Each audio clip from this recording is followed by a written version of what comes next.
आज हम पढ़ने जा रहे हैं कविता। ये हमारी पुस्तक की पहली पाठ है और इस कविता का नाम है हम पंछी उन्मुक्त गगन के। इस कविता के लिखने वाले हैं शिव मंगल सिंह सुमन।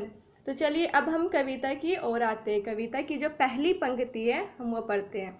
हम पंछी उन्मुक्त गगन के पिंजर बंधना गा पाएंगे, कनक तीलियों से टकराकर पुलकित पंख टूट जाएंगे। हम पंछी उन्मुक्त गगन के पिंजर बंधना गा पाएंगे, कनक तीलियों से टकराकर पुलकित पंख टूट जाएंगे। तो यहाँ पे जो पहली जो पंक्ति है, इस पंक्ति में कवि जो है पंछियों की स्वतंत्रता की बात कही है। इसमें जो कवि कहते हैं कि पंछी जो है आसमान में उन्मुक्त एकदम मुक्त होकर आज़ाद होकर उड़ना चाहते हैं। वो इस तरह वो आज़ाद होकर वो गाना गाते हैं, पर अगर इस तरह उन्हें पिंजरे में कैद कर दिया जाए तो वो क्या है, नहीं गा पाएंगे। उनका जो है आसमान में, खुले आसमान में उड़ने वाला जो पंख है वो क्या हो जाएगा, ये सोने की जो तिलियां होती है, पिंजरे की जो तिलियां हैं, कनक तिलियां, उससे वो टकरा कर टूट जाएंगी। इस तरह बच्चों हम कह सकते हैं कि कोई भी पंछी, चाहे जो भी लोग हो, सारे लोग स्वतंत्र रहना चाहते हैं, स्वतंत्र, लेकिन क्या है, स्वतंत्रता हो। तो यही हमारे लिए बहुत पंछियों की बात की गई है। फिर दूसरी पंक्ति में क्या है, चलिए वह हम देखते हैं।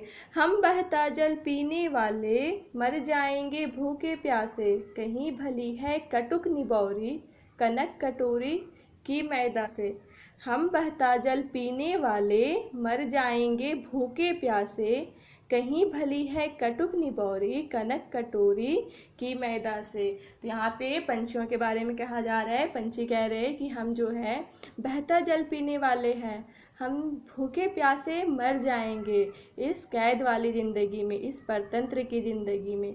हमें जो है कड़वी नीम भली है, ये सोने की कटोरी में दी हुई मैदे से कई बढ़कर हमारे लिए वो कड़वी नीम भली है। उसके बाद चलो बच्चों तीसरी पंक्ति पे आते हैं। यहाँ तीसरी पंक्ति क्या है, सुवर्ण श्रृंखला के बंधन में अपनी गति उड़ान सब भूले, बस सपनों में देख रहे हैं तरु की फुनगी पर के झूले। सुवर्ण श्रृंखला के बंधन में अपनी गति उड़ान सब भूले, बस सपनों में देख रहे हैं तरु की फुनगी के पर के झूले। तो यहाँ पे पंछियों के बारे कह रहे हैं कि इस तरह हम सोने वाले ये में पिंजरे में रहकर भी हम क्या बेबस हैं, हमें तो सिर्फ आज़ादी चाहिए। और हम जो है इस तरह कैद होकर अपनी उड़ान भूल गए हैं, सब उड़ान भूल गए किस तरह हम उड़ा करते थे। बस अब तो ऐसा लग रहा है कि हम सपने में देखते हैं तरु। यहाँ पे तरु का अर्थ हुआ पेड़। पेड़ की जो सबसे ऊंची वाली जो ये होती है, डाल होती है, तो उसे क्या कहते हैं, उस पर फुनगी कहते हैं। तो वो बस कह रहे पंछी कि हम उसे उस फुनगी पर झूले की तरह काश हम झूला करते, वो इस तरह का सपना देख रहे हैं। तो चलिए हम तीसरी पंक्ति पे आते हैं। ऐसे थे अरमान की उड़ते नीले नभ की सीमा पाने, लाल किरण सी चोंच खोलते चुगते तारक अनार के दाने। ऐसे थे अरमान की उड़ते नीले नभ की सीमा पाने, लाल किरण सी चोंच खोल चुगते तारक अनार के दाने। पंछी यहाँ पे अपनी अरमान बता रहे हैं कि हम नीले नीले आसमान को एकदम सीमा, एकदम ऊंचाई तक उड़ते, हम आज़ाद होकर चारों ओर उड़ते, आसमान पर उड़ते। ऐसा लाल किरण सी हम जो है वो अपने चोंचों को खोलते और अनार के दाने को चुगते। पर ये सब क्या था उन पंछियों के लिए, सिर्फ और सिर्फ उनकी ये सपना थे, क्योंकि वो क्या थे, कैद थे।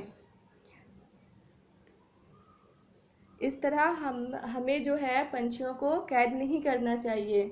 सारे पंछियों की अरमान होती है कि वो जो है वो भी स्वतंत्र रहे, वो भी क्या है, वो भी स्वतंत्र होकर अपनी ज़िंदगी को गुजारे।